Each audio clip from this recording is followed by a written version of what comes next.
Hey everyone, Warwick's here.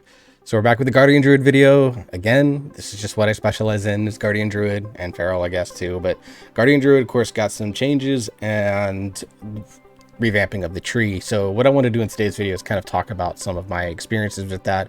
I know it's been about a week now since the patch released, but there were a number of bugs with the spec early on. Many of them have now been fixed. There's still a couple that are still sitting out there as far as I'm aware of. One I can confirm for certain. The other one I'm pretty sure is still in the game. So hopefully that gets fixed soon. So what I want to do is go over what we're going to be looking at in terms of new builds and kind of general gameplay style.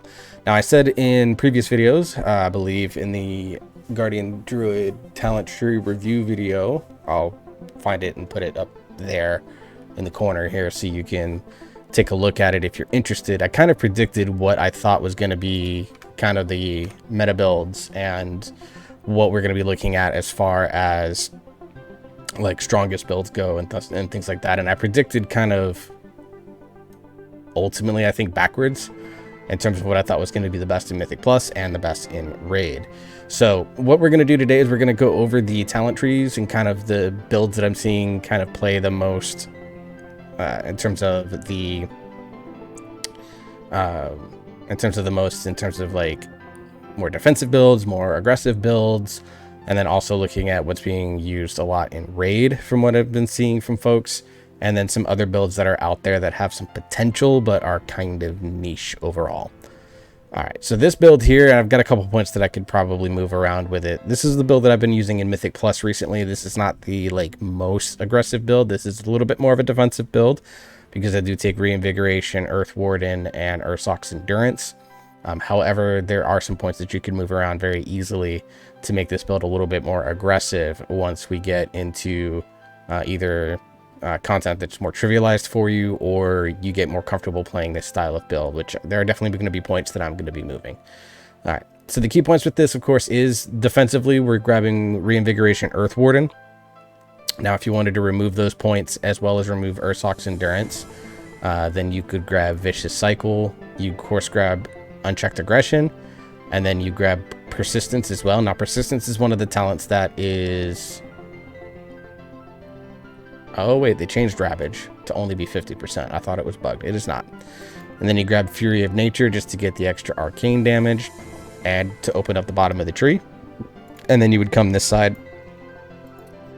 to grab like these talents that I think that are mandatory. And then your last...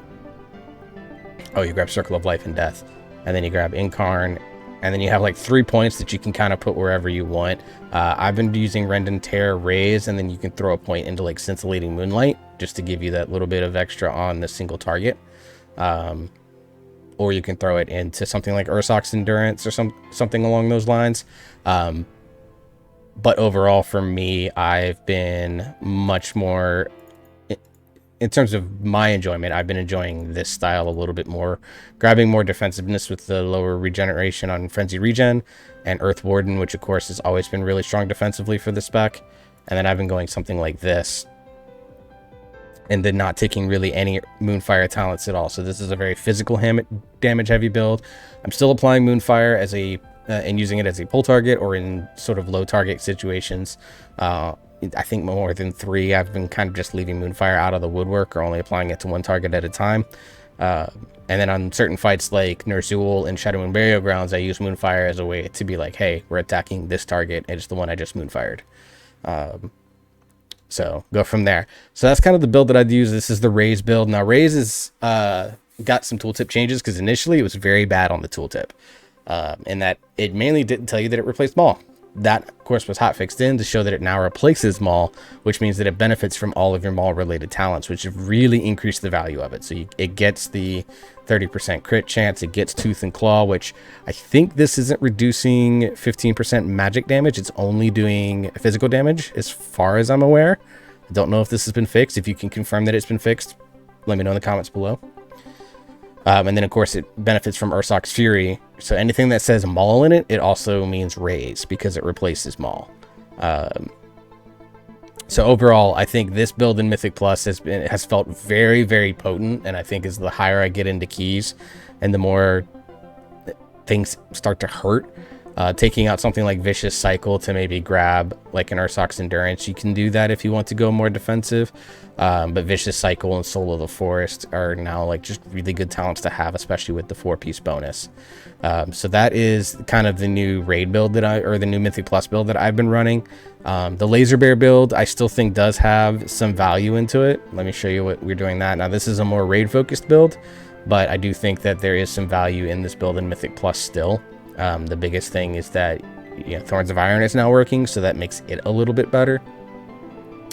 But ultimately, I think you would take a point out of Thorns of Iron and throw it into something like Ursoc's Endurance so that you can get that slightly longer bark skin and iron fur, because this build feels a little bit more squishy than it did before because you don't have all the absorb shields going on.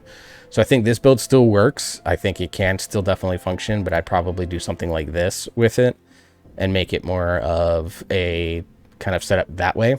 I do think this build, you would take away Twin Moonfire and grab Moonless Knights on most fights. There are certain times where you'd probably want to run the Raise build, which is Primal Council, of course, because there's always 4 targets up. And then something like if you're collecting ads on Broodkeeper Diurna and you're the ad tank, then you would run around your Raise build. But I think almost every other fight in the raid, you could run a Laser Bear build that focuses more on the Moonfire aspect and getting Moonless Knight and doing a more aggressive damage that way, than focusing on something like Raise, Ursoc's Fury, Rend and Tear style of build. So I still think that actually Laser Bear is still fairly decent as a raid tank because you're not tanking all the time. So the pressure that is on like you as a tank is a little bit lessened because you do have a co-tank for the most part that you can swap with. And then you can still run sort of the physical damage build in Mythic Plus situations, which is the reverse of what I predicted before these changes went in, where I said Laser Bear was going to be better for Mythic Plus, and then Raise / physical damage build was going to be better for Raid. I think it's actually ended up being the reverse. I think this build probably runs a lot better in Raid than it does in Mythic Plus. Again, probably switching the point from Twin Moonfire to Moonless Knights, and then go from there. Now, let me go ahead and just apply these changes because I switched up some talents. Now, the Dream of Cenarius build, I still think is a possibility. It is out there. I think it is a very different style of build that I think you ultimately won't use all the time because it just feels like you have to have high crit rating. Like I have 24% crit right now.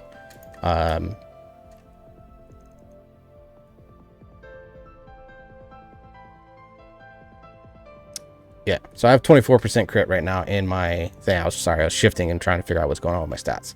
But anyways, so like Dream of Cenarius procs okay-ish. It's not like the best proc, but not getting it more than every 20 seconds definitely kind of makes it feel a little bit worse than I think it could be. But it definitely does have the ability to save team members. Like I run this on, we do a 3 tank strat on Broodkeeper, and I'm the 3rd tank, so I actually tried this build, and there was a couple of times in big damage events rather, that I got a Dream of Cenarius proc and I was able to throw that on a healer and heal them to full and keep them alive so that they could then focus on healing everyone else. So and in my health of course was just fine because I was not actively tanking in that moment. So I think this build still has some room and space as like a support style build. I do think you end up using more. You can switch the point out of Rend and Tear into Raise, or you can do something like pull the points out of Scintillating Moonlight to grab, or put a point out of Scintillating Moonlight into Raise, kind of do something similar to the Mythic Plus style build if you needed it for like multi-tanking purposes. But I think this build is still fairly niche. I don't think it's going to be wildly successful, but it does have a place in certain situations in certain types of setups. So that's kind of the builds that we're seeing with Guardian Druid overall. I think all 3 builds have actually been pretty solid. The Raise build in particular, I think, has been a boon to the spec overall, so that it's just allowed it to really shine in a Mythic Plus situation in a way that it didn't before. I think Guardian is a much better Mythic Plus tank now. But then also at the same time, I think there is some nice options for some build diversity with grabbing rate, without, where if you like this type of build, but you're playing like Taros, which is pure single target, where maybe you grab Pulverize instead of Raise, or you go grab, Ursoc's Endurance, or you go grab a Suck and Charge of ISI instead of Raise. Like, there's some options and some really good legitimate choices in the trees now. You can grab just the flat DR on Moonfire instead of grabbing the AoE spender, because you don't need it for AoE. So I just think there's some really nice choices now in the tree, a little bit more diversity in the tree, that I think ultimately makes the spec feel a lot more successful. I know there are people that always classified it as F tier. I don't think it was ever that. I think at worst it was C tier. I think now it's probably more of a B tier tank spec in Mythic Plus, and still probably a C or B tier in Raid. It just kind of depends on comp structure and things like that. But the Guardian Druid overall, I think, is in a much better place now with these changes, especially since some of the bugs have been fixed, than it was, a week and a half ago. So kudos to Blizzard. Actually, I've enjoyed this build way more than I thought that I was going to, particularly because when you get a Tooth and Claw proc with Raise, it applies the Tooth and Claw debuff to every single target that you hit. So that's a big way to get just free damage reduction on multiple targets at a time, just through Tooth and Claw. And I've been enjoying that build a lot more than I thought that I was going to. But it's been very fun. I feel much more tanky overall, so to speak, because of that. And while the spec still has some problems, but I think all specs do, I think Guardian Druid is in a lot better place than it was just a few days ago. So that's the end of this video, guys. I hope you enjoyed it. If you did, like, share, subscribe, all that fun stuff. I'm on the path to 1,000 YouTube subs. If you could help me get there, I would greatly appreciate it. But until the next video, I hope you're all staying safe. I hope you're enjoying yourself. You're having fun. You keep on gaming, and I'll see you all in the next video.